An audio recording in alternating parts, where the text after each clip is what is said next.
น้องตายมาจากกันกปปลาวครับครับสวัสดีครับเป็นอย่างว่าเบิ่งบักหมี่ไทย สุดยอดเหลือเสืออีหลีอาจารย์ติ้งลีคือยอดคนผู้หนึ่งที่ชาวลาวให้ความเคารพนับถือบ่เสียแฮงบ่เสียเวลาที่พวกเขาตั้งตารอคอยแล้วก็ติดตามอาจารย์ติ้งลีพาลูกศิษย์คนลาวคนแรกไปบุกสวนทุเรียนไปเหมาทุเรียนซึ่งเปิดหูเปิดตาเฮ็ดให้ตูนตายมีหอยยิ้มตลอดทางวัดสบายดีFC แฟนคลับเนาะทุกคนมาพบมาพ่อกันคลิปนี้ก็เป็นเรื่องเล่าเห็นแล้วค่อยหูซึกมีห้อยยิ้มเบิ่งแล้วค่อยหูซึกว่ามีความหวังจนบางครั้งคิดว่าตนเองไปอยู่จุดเดียวกับตุนตายตนเองสนิทสนมเบ้านัวหัวมวนอยู่ต่อหน้าอาจารย์ติงลีแต่คิดไปคิดมาอ้าวเฮาฝันไว้นี่ว่าผู้ใดได้ไปอยู่ใกล้อาจารย์ติงลีผู้นั้นคือผู้โชคดีที่สุดโดยเฉพาะคือพี่น้องชาวลาวของพวกเรา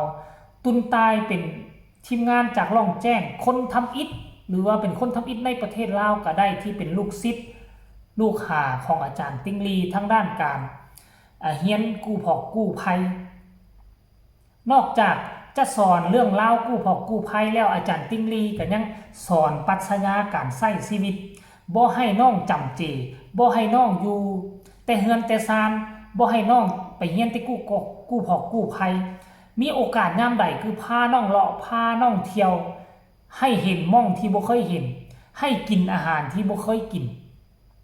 นี่เป็นครั้งแรกในชีวิตของตุนตายถ้าหากว่าบ่มาเมืองไทยโอกาสที่จะได้เห็นสวนทุเรียน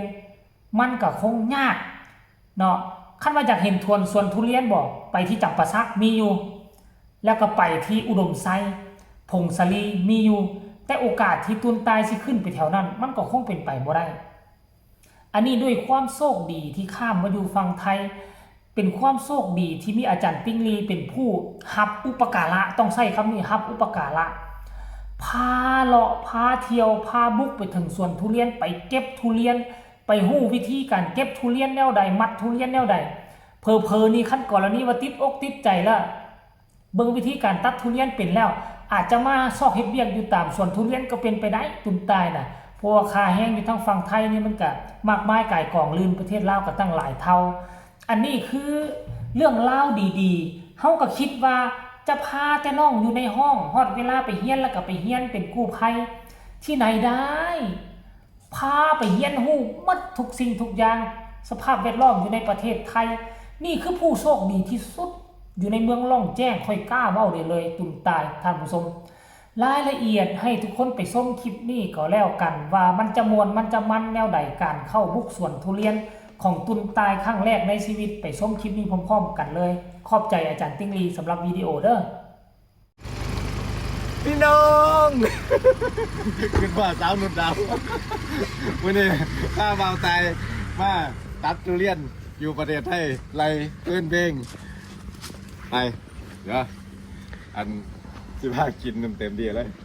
เอาไปฝากสาวนุ่นดาวสาวนุ่นดาวกำลังเห็ดจีบหายอยู่มันสิโมเมนต์บ่จัน เอาหมายถึงทุเรียนเนี่ยมันโมเมนต์ดี ทุเรียนเนี่ยแม่นพอดีมันข้าวเจียวน้องตายมาจากกันกปปลาวครับครับสวัสดีครับเป็นอย่างว่าเบิ่งบักหมี่ไทย นับไปอีก120 มือ ครับ นี่สิแก้เต็มที่ครับ ปกติเราต้นทุเรียนเนี่ยเขาปีนกันมาครับ ปีนครับ อ๋อมันมาไงบ่ มันก็สามารถพยุงได้ครับมือ ตายเลยเป็นเลยครับ เจ้าหน่วยนั้นเด้อเจ้าหน่วยนั้นบ่ เดี๋ยวเขาจะเอาหน่วยละ เอาบันได เอาลองเพลงไหมเพลงบรรเลงเพลงมาฮะเลยไหมอู้ไม่มีดคมอีกเดียวตัดซื้อกัน ประมาณจักกิโลจ้ะประมาณจักโล ตันหนึ่ง ตัน เอารับเฮ้ยทุเรียนหมอนทองไล่เพลินเพลงนะครับกันทะลักครับกับพี่น้อยนะครับอันนั้นรับในเท่าเฮ้ยอู้จันบอกคือว่ายังเกิดฮอดมาไหมกระสอบไหม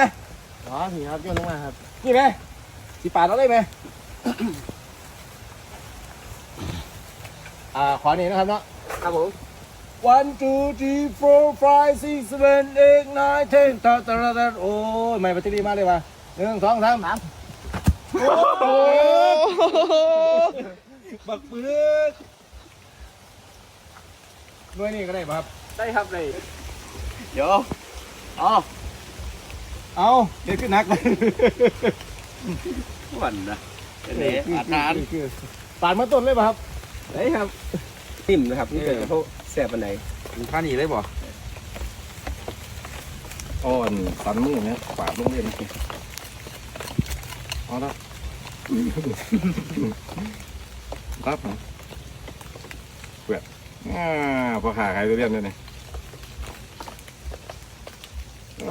แน่นอนแล้ววะบะหมี่นะบะหมี่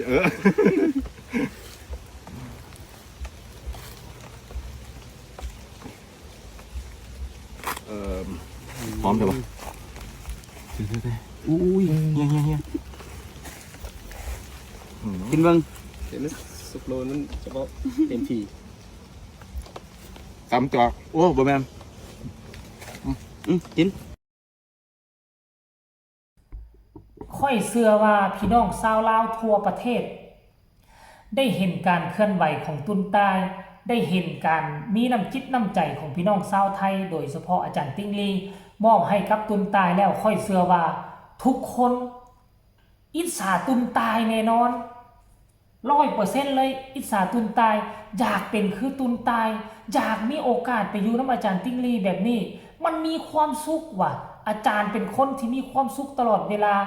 ถึงแม้ว่าจะมีความทุกข์แต่บ่เคยแสดงให้ลูกศิษย์ลูกหาฮู้โอ้โหยอดคนยอดทรายผู้ใดได้ไปเป็นลูกศิษย์ผู้นั่นจะเป็นเบอร์หนึ่งของประเทศนั้นๆแน่นอนตายจะต้องกลับมาแบบสง่าพาเผยกลับมาแบบอาจารย์อยู่ที่เมืองล่องแจ้งแน่นอนท่านผู้ชมน้องจะกลับมาแบบมีคุณภาพ 100% อยู่นำคนดีเขาก็กลายเป็นคนดีอยู่นำคนซัวเขาก็จะกลายเป็นคนซัวเหมือนกับบุหารการเขาเจ้าเว้าไว้ขนาดท่านผู้ชม FC แฟนคลับเนาะอันนี้คือเรื่องราวคร่าวๆที่มันเกิดขึ้นเมื่อวานนี่ทุกคนเห็นแล้วก็ต้องมีห้อยยิ้มตามๆกันทั้งล่องแจ้งเรื่องราวก็เริ่มซาไปแต่ว่ามีเรื่องราวใหม่ๆก็คือทีมของล่องแจ้งและก็หวังว่าอีก 2-3 คนอยู่ที่เมืองล่องแจ้งที่มีเป้าหมายจะเป็นกู้ภัยจะเดินทางตามหลังตุนตายไปติดๆก็หวังว่าเขาจะได้ยินข่าวดีมาติดตามเบิ่งว่ามื้อนี้อาจารย์ติ้งลีจะพาน้องตายไปเฮ็ดอีหยังไปเคลื่อนไหวเกี่ยวกับหยังก็ให้ทุกคนกดไลค์กดแชร์กดติดตามเอาไว้ที่สำคัญอย่ากดข้ามโฆษณาผู้ใดเห็นแล้วอยากประกอบคำคิดคำเห็นแนวใดอยากส่งข่าวหาตุนตายก็สามารถส่งมาได้ทางใต้คอมเมนต์สำหรับคลิปนี้สุดท้ายนี้ก็จะขอฝากพี่น้องชาวไทยอย่ารังเกียจว่าเป็นคนหลอกคนลาวเลยเนาะคันผู้ใดเห็นก็อีดูสงสารตุนตายเพิ่นแน่เพิ่นอยากมาเพิ่มบุญบารมีโฮมโพโฮมไซของเมืองศรีวิไลอยากมาเฮียนฮู้ก็ขอให้ทุกคนบอกสอนเอาเด้อคันผู้ใดพบได้พ่อน้องตายก็ได้สำหรับคลิปนี้ลาท่านผู้ชมไปก่อนสบายดี